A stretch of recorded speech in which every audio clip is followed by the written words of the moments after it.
को भारतीय सेना के 18 जवान आतंकवादी हमले में मारे गए। 5 दिन बाद खबर आई कि भारत की सेना ने बहुत ही कॉम्प्लेक्स ऑपरेशन में इन आतंकवादी संगठनों के कैंप पर हमला कर दिया है।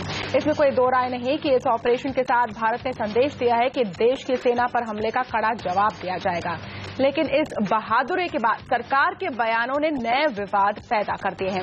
इस पर विवाद है कि ऑपरेशन भारत म्यांमार की सीमा पर किया गया या फिर म्यांमार में घुसकर हमने आतंकवादियों को मार गिराया। यह साफ नहीं कि ऑपरेशन में 30 लोग मारे गए या 7 या कितने।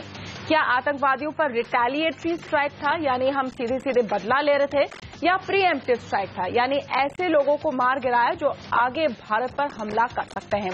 पिछले कुछ दिनों में इस ऑपरेशन पर खूब चर्चा हुई है, लेकिन आज द इंडियन इंटरेस्ट में हम दो मूल सवाल उठा रहे हैं। क्या भारत ने इस तरह के ऑपरेशन के साथ अपने मिलिट्री स्ट्रैटेजी में बड़ा बदलाव किया है, और दूसरा, ऐसे गुप्त ऑपरेशन को सार्वजनिक करने के कूटनीतिक असर क्या है। इस खास चर्चा में हमारे साथ आज जुड़ रहे हैं पूर्व डिप्लोमेट राजीव डोगरा, जो कराची में कॉन्सुल जनरल भी रहे हैं, पूर्व diplomat Vivek Katju, strategic affairs expert Sushant Sareen और रक्षा विशेषज्ञ retired major general GD Bakshi. स्वागत है आप सबका। बख्शी साहब, पहले आपसे मैं बात करना चाहूंगी, और स्वागत है आपका द इंडियन इंटरेस्ट में पहली बार। जिस तरह की ऑपरेशन हुई है उसमें बहुत चर्चा इसके बाद ये हो रही कि क्या भारत ने अपनी मिलिट्री स्ट्रैटेजी बदली है, क्या बुश के अमेरिका की तरह हम प्रीएम्प्टिव स्ट्राइक्स को अब अपना रहे हैं। इस पर आपकी क्या राय है? देखिए, एक बहुत स्पेसिफिक मैसेज दिया गया है इस बार।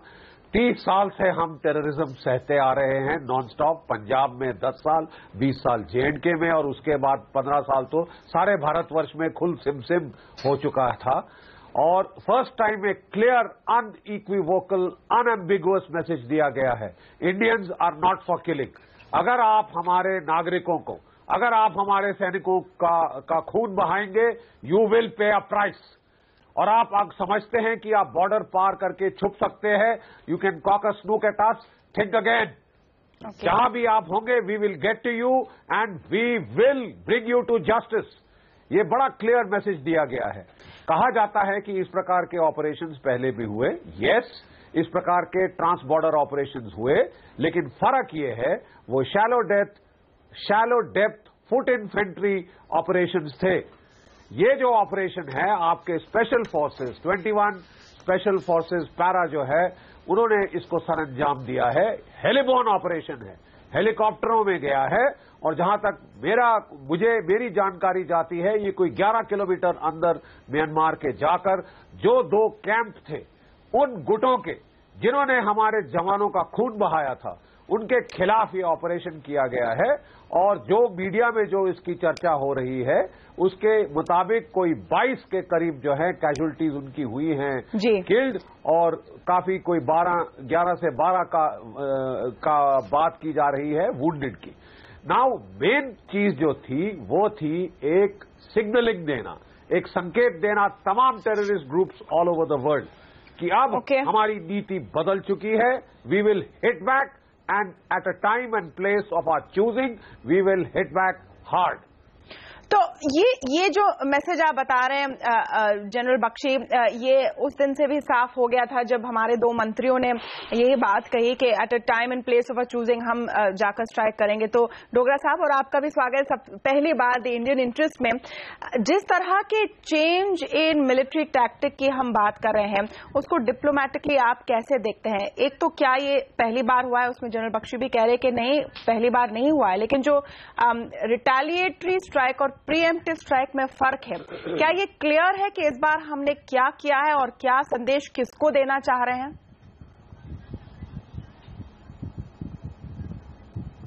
देखिए, एक तो ये रिटेलिएटरी स्ट्राइक भी है और प्रीएम्प्टिव भी है, क्योंकि वो और भी ऑपरेशंस प्लान कर रहे थे, और अभी भी उनकी प्लानिंग में कमी नहीं आई है, क्योंकि वो सिर्फ 15 या 20 या 30 टेररिस्ट तो नहीं थे। वो म्यांमार में जो छुपे हुए हैं वो काफी तादाद में है।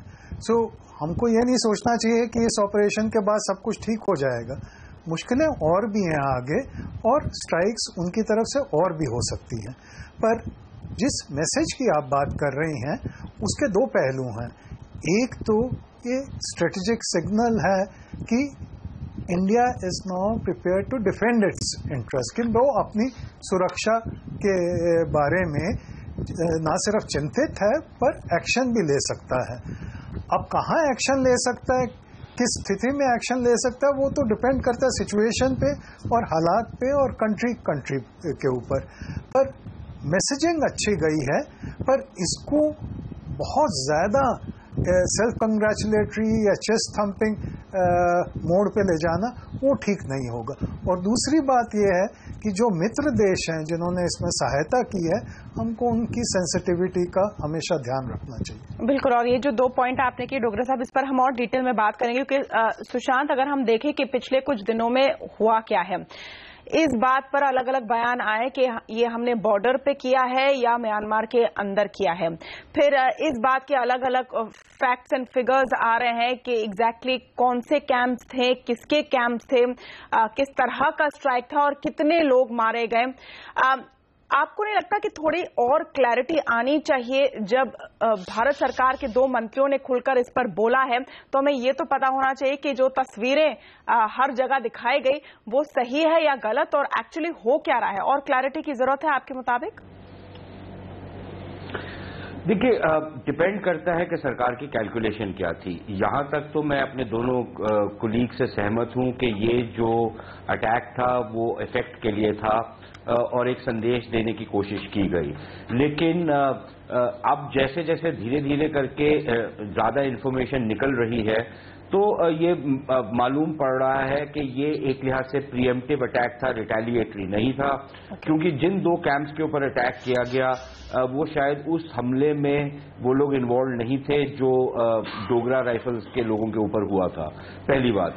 दूसरी चीज ये है कि अगर और जब ये पहले बारी इत्तलात आई तो मेरा ये मानना था कि अगर तो, और जो पहली स्टेटमेंट आई फौज की तरफ से वो मेरे ख्याल बहुत सफिशिएंटली एम्बिगुअस थी, जो होना चाहिए था, और उन्होंने काफी सारे झोल रखे हुए थे कि उस स्टेटमेंट को आप कैसे भी ले सकते थे। मेरे ख्याल उस स्टेटमेंट के बेसिस के ऊपर आप एक अच्छी स्टोरी स्पिन कर सकते थे। लेकिन फिर वो जो चेस्ट थम्पिंग की बात हो रही है वो शायद थोड़ी सी ओवर द टॉप हो गई। वो भी बात लेकिन समझ में आती है क्योंकि सरकारों की भी एक लिहाज से राजनीतिक मजबूरी होती है कि हमने एक टफ पोस्चर प्रोजेक्ट करना है। लेकिन मुझे ये ऑपरेशन प्रीवियस ऑपरेशन से बिल्कुल डिफरेंट तब नजर आता कि अगर तो ये ऑपरेशन माउंट कर दिया होता और उसके साथ साथ हमने म्यांमार की सरकार को इन्फॉर्म किया होता, वो एक लिहाज से एक मटीरियल चेंज होता इन द सिचुएशन। लेकिन अगर हमने पहले से म्यांमार की सरकार को इन्फॉर्म किया था और ये जानते हुए कि वो एक फ्रेंडली गवर्नमेंट है और उनके साथ हमारा काफी सहयोग रहा है पहले भी और जॉइंट ऑपरेशंस भी हुए हैं, लेकिन अगर हमने उनको पहले इन्फॉर्म किया था तो फिर कोई बहुत ज्यादा मटेरियल डिफरेंस नहीं है प्रीवियस ऑपरेशंस में और इस ऑपरेशन में उस नजरिए से। क्योंकि अगर आप दूसरी तरफ को फेट कंप्लाई के साथ कन्फ्रंट करते हैं तो फिर उसका ये मतलब है कि आपको जहां पर और जिस समय मौका लगेगा इस तरह के गिरोहों को अटैक करने का तो आप करेंगे, निसंकोच कि वो फ्रेंडली गवर्नमेंट है अनफ्रेंडली गवर्नमेंट है, उनको कॉन्फिडेंस में लेना या नहीं लेना, वो एक बहुत मटीरियल चेंज होता। शायद उस नजरिए से ये इतना बड़ा कोई डिफरेंस नहीं है प्रीवियस ऑपरेशन से। लेकिन इंफॉर्मेशन मैनेजमेंट और इंफॉर्मेशन फ्लो को कैसे मैनेज किया जाए, शायद इसमें हमको अपने आप को थोड़ा सा और थोड़ा पुख्ता करना पड़ेगा। बिल्कुल, क्योंकि काजू जी अगर आप इसका डिप्लोमेटिक फॉल आउट देखें इस एक ऑपरेशन के बाद और जो सारे बयान आए हैं उसके बाद, म्यांमार थोड़ा हमसे नाराज है, उनको बयान देना पड़ा कि जी हमारे टेरिटरी में था नहीं और हम ऐसा अलाउ नहीं करेंगे। चाइना को भी सफाई देनी पड़ी क्योंकि ये भी सूत्रों ने बताया और हर जगह मीडिया में था कि ये जो सारे गुट एक साथ आए हैं वो चाइना के करतूत हैं, तो चाइना से भी नाराजगी। और पाकिस्तान, ये अभी तक समझ में नहीं आ रहा कि वो इस पूरे मामले में कैसे उलझ गए और इस हद तक बात चली गई कि उनके पार्लियामेंट ने एक रेजोल्यूशन पास कर लिया। इसके डिप्लोमेटिक फॉल आउट को आप कैसे आंकते हैं काजू जी? देखिए, पाकिस्तान की बात तो हम अलग ही रखें, क्योंकि वो वाकई में तो उनकी नाराजगी शुरू हुई जब मोदी जी ने ढाका यूनिवर्सिटी में उनके जो 93,000 प्रिजनर्स ऑफ वॉर थे 71 की लड़ाई के बाद, उसका जिक्र किया। पाकिस्तान से जो आतंकवाद शुरू हो रहा है, जो चल रहा है, उसका जिक्र किया। तो पाकिस्तान की जो रिएक्शन हुआ है उस पर हमें ज्यादा तवज्जो नहीं देनी चाहिए। लेकिन जहां आपने राजनयिक बात पूछी है, मैं आपसे ये कहूं कि दुनिया भर में ये लोग जानते हैं कि ऐसे जब वाक्य होते हैं तो जो कि हमारे वाक्य हुआ जिसमें हमारे 18 सैनिकों ने वीरगति प्राप्त की, उन वाक्यों के बाद सरकार को कई उद्देश्य साथ ही पाने पड़ते हैं। पहला तो यह है कि सेना का मनोबल और देश का मनोबल कायम रखना है। अगर वाकया हुआ है तो ये जनता को दिखाना है, सेना को दिखाना है कि हम रिएक्शन के काबिल हैं, हम इसमें कार्रवाई कर सकते हैं। दूसरा, राजनीति तो होती है, राजनैतिक उद्देश्य भी होते हैं, लेकिन इसके साथ साथ देश के सामरिक और राजनयिक हित जो होते हैं उनमें संतुलन बनाना पड़ता है। मुझे ये लगता है कि कार्रवाई जरूरी थी और देश का मनोबल बढ़ा, सेना का मनोबल बढ़ा। थोड़ी बहुत जो कि सेना का बयान आया था, अगर उसी बुनियाद पर, उसी बेसिस पर हमारे सरकार के मंत्री भी बयान देते तो बिल्कुल उचित रहता।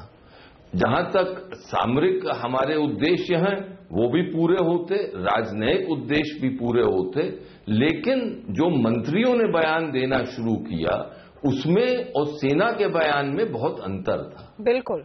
और उसके बाद से मुश्किलात शुरू हुई। तो मेरा ये मानना है कि सरकार को जो कदम उठाया गया उसकी तो सब सराहना करेंगे, वो तो बिल्कुल काबिले तारीफ था। लेकिन जो मीडिया मैनेजमेंट है, जो एक किस्म से आर्टिकुलेशन है, उसमें सरकार को अब तवज्जो देनी पड़ेगी कि ऐसी चीजें फिर नहीं हो। क्योंकि म्यांमार एक हमारा पड़ोसी है, मित्र देश है, उसके और वो बहुत ही सेंसिटिव है। मैं ये पर्सनली जानता हूं कि वहां राजदूत रह चुका हूं, मैं जानता हूं कि उनकी सेना ऐसे मामलों में बहुत ही सेंसिटिव है। तो इसलिए उनके साथ जब तो इस थ्योरी में काजू जी ये क्योंकि दो चीजें हैं, एक तो है कि क्या हमने म्यांमार को कॉन्फिडेंस में लेकर ये ऑपरेशन किया, या फिर जैसे कुछ एक थ्योरी चल रही है कि हमने पूरा ऑपरेशन समाप्त होने के लगभग उसके ठीक पहले उनको बताया कि ऐसा ऐसा हमने किया है। क्या या फिर ये अंडरस्टैंडिंग होगी कि हम कहेंगे कि हमने अंदर घुस के मारा, आप कहेंगे आपको पता नहीं, ये हम दोनों के बीच में अंडरस्टैंडिंग है। एग्जैक्ट सिचुएशन क्या होती होगी? देखिए, ऐसे मामलों में सरकारें एक दूसरे से बातचीत करती हैं, किस हद तक बातचीत करती हैं, क्या क्या खुलासा होता है, ये तो स्थिति पर निर्भर करता है। और इसमें हम स्पेकुलेट करें उससे कोई फायदा लाभ नहीं होगा कि क्या पहले बताया क्या बाद में बताया।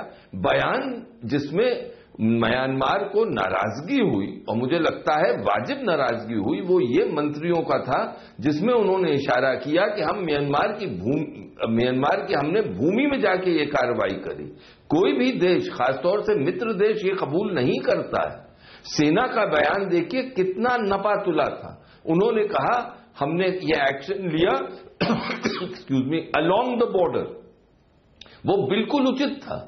ऐसे मामलों में ऐसे ही बयान दिए जाते हैं। अब अगर हमारे मंत्रीगण भी ये कहते कि सरकार ने इच्छा शक्ति दिखाई, वो बिल्कुल उचित है। सरकार ने इच्छा शक्ति दिखाई और उसकी तारीफ करनी चाहिए। मोदी सरकार ने बहुत अच्छा कदम उठाया। अगर वो ये कहते कि इससे हम संकेत दे रहे हैं, वो भी उचित था। लेकिन यहां पर जहां उन्होंने कहा कि हम कहीं भी जाके करेंगे, हमने उनकी सेना उनकी भूमि में जाके भी करेंगे, वहां पर मुझे लगता है आपत्ति होने लगी। नहीं, तो वहां पर आपत्ति होने लगी। फिर यही सवाल उठता है कि अगर एक गुप्त ऑपरेशन है तो उसको इतना सार्वजनिक क्या करना चाहिए, उसका क्या असर होगा, इस पर भी हम बात करेंगे, जनरल बख्शी से भी बात करेंगे। लेकिन एक छोटा सा ब्रेक लेंगे, पहले लौटेंगे जल्दी।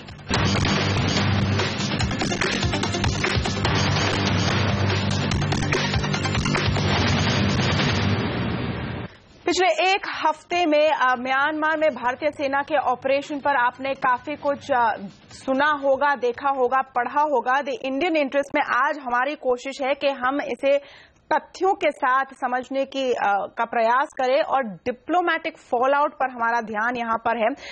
जनरल बख्शी, आप एक कमेंट करना चाह रहे थे, उसके पहले मैं आपसे पूछना चाहती हूं कि ऐसे ऑपरेशन को सार्वजनिक करने का क्या असर होता है? सेना के मनोबल बढ़ाने की बात हो रही है, लेकिन साथ में ही क्या एक तरह से सेना को ज्यादा खतरा या थ्रेट परसेप्शन से बढ़ नहीं जाता? और फिर जिस तरह से सिलेक्टिव लीक्स रहे, कुछ फोटोज हर जगह फैलने लगे, फिर पता चला नहीं ये तो पुराने फोटोज हैं, ये साफ नहीं था कि हमने अंदर किया या बाहर किया, जैसे सब यहां पर बात कर रहे थे। इसका नेट इम्पैक्ट आपके मुताबिक क्या रहा है? देखिए, मैं फिर दोहराता हूं, सबसे पहले तो मैं काटजू साहब से सहमत हूं कि इसमें नेशनल मोराल, मिलिट्री मोराल को भी आपको फैक्टर इन करना पड़ेगा और नेशनल मोराल को एक फिलिप देना बहुत जरूरी था, खासकर उस मायूसी के बाद कि 2 के सिर कटे, 5 मारे, 16 मारे, 18 मारे, ये जो लिटनी थी बहुत लंबी हो चुकी थी। नेशनल मोराल के लिए थोड़ा बहुत इसको जो चेस्ट थम्पिंग थी वो जरूरी थी। कितनी शब्दावली क्या होनी चाहिए थी उस पर बातचीत हो सकती है। नाउ लेट मी, ये पहला हेलीबॉर्न ऑपरेशन है आपका ट्रांस बॉर्डर फेयर डेप्थ के अंदर। जो देखिए और देशों में और प्रजातंत्रों में स्पेशल फोर्सेस जो हैं बहुत महत्व है उनका, और वो directly under the highest political authority काम करते हैं।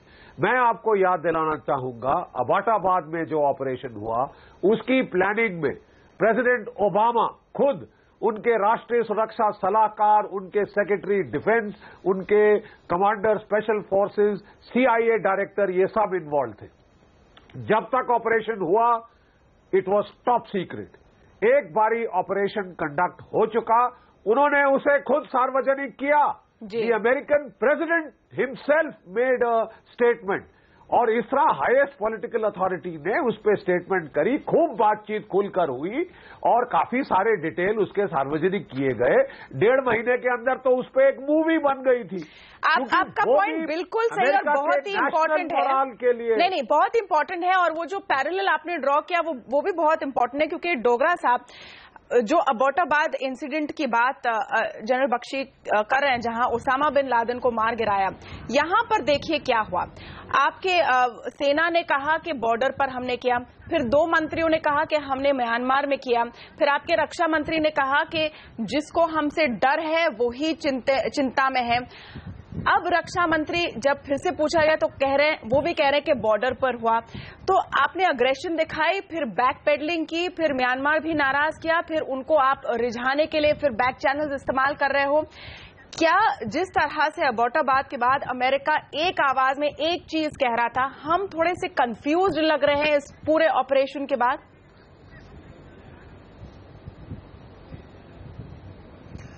आपने बहुत अच्छा बयान किया पूरी दोनों सिचुएशंस को, और दोनों सिचुएशन में ज्यादा पैरेलल नहीं है। मैं बख्शी साहब से एकदम सहमत हूं कि आज की इंफॉर्मेशन एज में पब्लिक को इन्फॉर्म करना जरूरी है, और किस तरह इन्फॉर्म करना है, कितनी हद तक इन्फॉर्म करना है, उसमें एक क्वालिटेटिव डिफरेंस है। और दूसरा ये है, ये भी हमको हमेशा सोच के सामने चलना चाहिए आगे कि हो सकता है जिस मित्र देश ने हमारी अभी सहायता की थी या जितनी भी सहायता की थी उससे हमको आगे भी सहायता की जरूरत हो।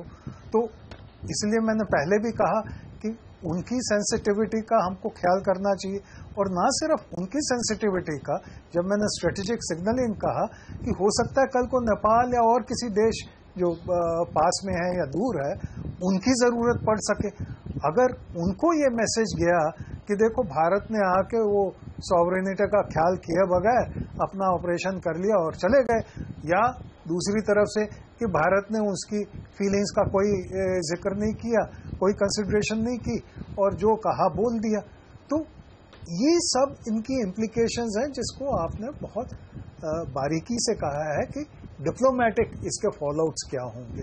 तो हमारे बयानों में हो सकता है कुछ एक की जगह 1.25 हो गया हो, पर ये लेसन है आगे के लिए, क्योंकि नहीं, लेकिन इन बयानों पर थोड़ी और बात करना इसलिए जरूरी है कि वो मेरा ख्याल जी, बिकॉज सुशांत, क्या ये एक एंथुजियाज्म का केस रहा कि ब्रीफ से थोड़ा बढ़ गए ये मंत्री, या फिर स्पॉट ऑन ब्रीफ पर ही थे? क्योंकि जो हमने इसके बाद पाकिस्तान से रिएक्शंस देखे वो ऐसे तो नहीं थे कि कोई यहां पर सरप्राइज था कि वो रिएक्शंस आए।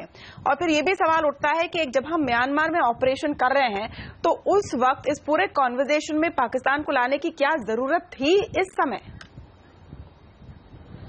देखिए, पहली जहां तक पाकिस्तान का सवाल है, मेरे ख्याल पाकिस्तान को कोई लेके नहीं आया था। ये स्वाभाविक है किसी भी मीडिया ऑर्गेनाइजेशन के लिए कि जब वो मंत्री का बयान ले रहे हैं तो ये एक बहुत नेचुरल क्वेश्चन है, क्योंकि हम सबसे ज्यादा त्रस्त जो है वो पाकिस्तान से जो हमारे ऊपर आतंकवाद थोपा जाता है उससे है। तो ये एक स्वाभाविक सवाल है किसी भी अधिकारी या मंत्री के लिए कि जो आपने अपनी पूर्वी सीमा पर किया, क्या इसी तरह का ऑपरेशन आप पश्चिम में भी कर सकते हैं? एक नेचुरल क्वेश्चन है। और उसमें मंत्री ने जो बयान दिया उसमें सीधा उन्होंने पाकिस्तान के ऊपर निशाना नहीं साधा था, एटलीस्ट राठौर साहब ने। उन्होंने ये कहा था कि सिर्फ पाकिस्तान क्यों, कहीं से भी इस तरह का हमला हुआ तो फिर इस तरह की प्रतिक्रिया होगी। एक बात। दूसरी चीज ये कि हम एबटाबाद ऑपरेशन की तो बहुत बात करते हैं, ये ठीक है कि अमेरिका ने उसकी रिस्पॉन्सिबिलिटी ली, लेकिन उससे पहले अमेरिका बहुत सारे स्पेशल फोर्सेस के ऑपरेशंस पाकिस्तान के अंदर कर चुका, जिसमें उन्होंने एक प्लॉजिबल डिनायबिलिटी रखी और कभी उनको एडमिट नहीं किया, कभी एक्नॉलेज नहीं किया। इस तरह के ऑपरेशंस का कोई वन साइज फिट्स ऑल नहीं होता। कभी आप उसको एक्सेप्ट करते हैं क्योंकि आपने कुछ और मैसेजिंग करनी होती है, कभी आप उस पर प्लॉजिबल डिनायबिलिटी रखते हैं, गूमगू की सिचुएशन रखते हैं कि हाँ किया भी हो सकता है, नहीं भी किया हो सकता। नहीं, लेकिन एक सुशांत, उस सवाल का जवाब I really want to know your opinion. क्या आपको लगता है कि हमारे जो दो मंत्री ने सबसे पहले बयान दिया वो थोड़ा अपने आप में एंथुजियास्टिक हो गए, या फिर बहुत ही क्लियर ब्रीफ पर उनका बयान गया था? बिल्कुल, जो इनिशियल ब्रीफ आया था उसी पे बयान गया था, लेकिन फिर कुछ राजनीति और फिर कुछ नासमझी, दोनों चीजें जो हैं उनका भी कुछ तालमेल आपस में हो जाता है, और फिर उससे ज्यादा आपका ब्रीफ है उससे ज्यादा आप बयान कर देते हैं। ये एक लिहाज से we need to be careful कि एटलीस्ट अधिकारी स्तर पर, चाहे वो मंत्री हो या ऑफिशियल्स हो, the story should be the same. उसमें कोई बहुत ज्यादा झोल होना नहीं चाहिए और उसमें एक ब्रीफ के ऊपर स्टिक करना चाहिए। ये लाजमी है कि पत्रकार आपसे लीडिंग सवाल पूछेंगे, लेकिन ये राजनेताओं की जिम्मेदारी होती है। नहीं, मेरे ख्याल से यहाँ पर अवॉइड किया जाए। यहाँ पर मीडिया को इसमें ब्लेम करना पूरी तरह से सही नहीं होगा, क्योंकि किसी को इन सारे सोर्सेज से सपने तो आए नहीं थे। जो भी छपा है वो किसी ने जानकारी दी है और मेरे ख्याल से काफी सोच समझ कर दी है, लेकिन इसके कूटनीतिक आउटकम क्या होंगे वो हमें शायद अगले कुछ हफ्ते महीनों में भी देखने को मिलेंगे। बहुत बहुत शुक्रिया आप सबका हमारे इस हफ्ते के द इंडियन इंटरेस्ट में जुड़ने के लिए। नमस्कार।